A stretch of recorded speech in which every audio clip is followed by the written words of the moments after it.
دوستا تجربه که امروز ما کردم برای تقریبا یک ماه یک کنیم ما کلنت من زیر می خط همینجا که نوشته است کلن برابر می فکر کن نصفه نگاه کرده بودم.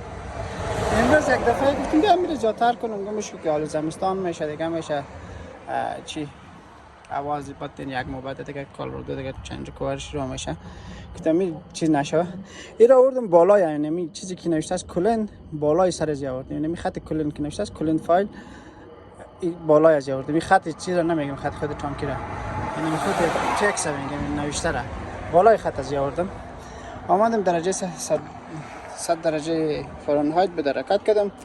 شاید 5 مایل یا 10 مایل کمتر زیادتر آمدم که یک وقت یک مسیج آمد روی داشبوردم انجین پرفورمنس انجین پروتکشن پرفورمنس شت داون 25 ثانیه وقت داد در خط وسط هایوی بودم از خط وسط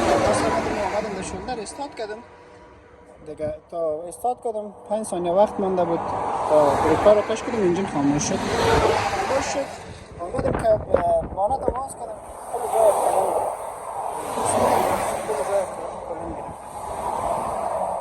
دیگه نمیفهمم شاید تمپریچر زیاد بالا شده بود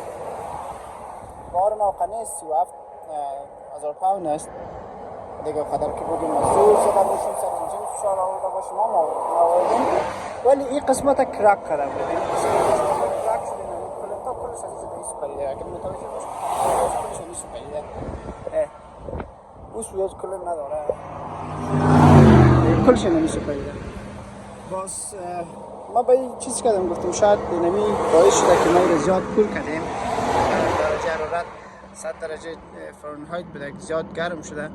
و یه وقتی که گرم میشه خب مولکولا زیاد میشه و حجمش بالا میره کلنت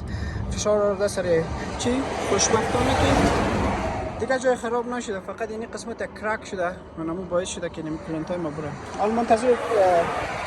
مکانیک هستم زنگ زدم اونجا 2 مایل دورتر گفت داریم خوشبختانه در روز شنبه من کارتش هست نه شاید 100 ساعت دیگه نمیجا باشم که خلاص شد تا 12 یک حرکت کنم بخیر دیگه برتان میگم که زیاد پر نکنی هوا که گرم باشه زیر زمین نگاه کنی یا وسط زمین نوشته نگاه کنی زیاد بالا پر نکن که به درد سری که من امروز اخته هستم خدای نخواسته شما گرفتار نشوید